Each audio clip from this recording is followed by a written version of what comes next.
سیدنا حضرت انس بن مالک رضی اللہ تعالیٰ عنہ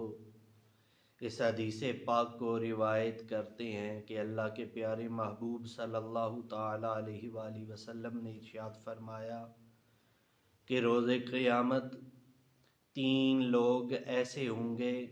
کہ جنہیں اللہ تعالیٰ اپنے عرش عظیم کا سایہ عطا فرمائیں گے۔ ویسے تو اگر احادیث مبارکہ کا مطالعہ کریں تو تقریباً 20 سے زیادہ ایسے خوش قسمت لوگ ہیں جنہیں اللہ تعالیٰ اپنے عرش عظیم کے سایہ عطا فرمائیں گے،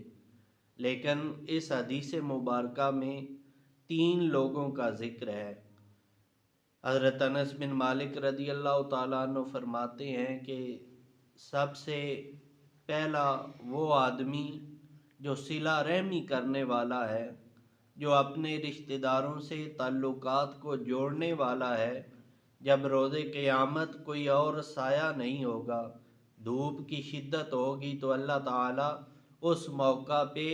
صلہ رحمی کرنے والے کو اپنے عرش عظیم کا سایہ عطا فرمائیں گے، اور صلہ رحمی کرنے والا شخص اللہ تعالیٰ اس کی عمر میں اور اس کے رزق میں برکت ڈال دیتا ہے، اور صلہ رحمی کی وجہ سے اللہ تعالیٰ اس کی قبر کو بھی کشادہ فرما دیتے ہیں۔ دوسرے نمبر پہ ارشاد فرمایا کہ ایسی بیوہ عورت جس کا خاوند فوت ہو گیا ہو اور اس کے چھوٹے چھوٹے بچے ہوں، تو جو بندہ ان بچوں کی نگہداشت کرتا ہے، ان کی دیکھ بھال کرتا ہے، یہاں تک کہ وہ بچے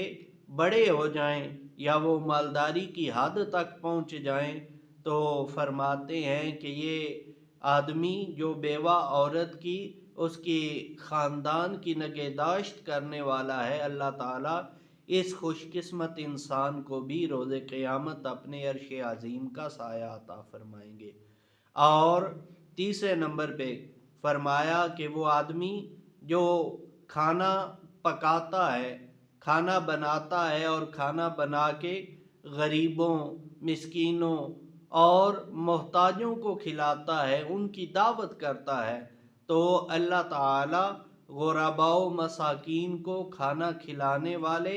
اور ان کی دعوت کرنے والے شخص کو بھی عرش عظیم کا سایہ عطا فرمائیں گے۔ آج کل عام طور پہ ہماری دعوتیں اکثر ایسے لوگوں پہ مبنی ہوتی ہیں جو خود مالدار ہوتے ہیں، جو خود امیر ہوتے ہیں، کوئی نہ کوئی عہدہ رکھتے ہیں۔ ہم ایسے لوگوں کو دعوت دینا اور انہیں کھانا کھلانا پسند کرتے ہیں، جبکہ اکثر غرباء و مساکین کو نظر انداز کیا جاتا ہے۔ تو ایسی دعوت جس میں غرباء و مساکین شامل ہوں، انہیں کھانا کھلایا جائے، تو اللہ کے محبوب کے ارشاد کے مطابق وہ دعوت کرنے والا روز قیامت اللہ کے عرش عظیم کا سایہ اور اللہ کے عرش عظیم کے سائے کے نیچے ہوگا۔ اللہ رب العالمین ہمیں یہ تینوں اعمال اپنانے کی توفیق عطا فرمائے، تاکہ روز قیامت ہم بھی اللہ کے عرش عظیم کے سائے کے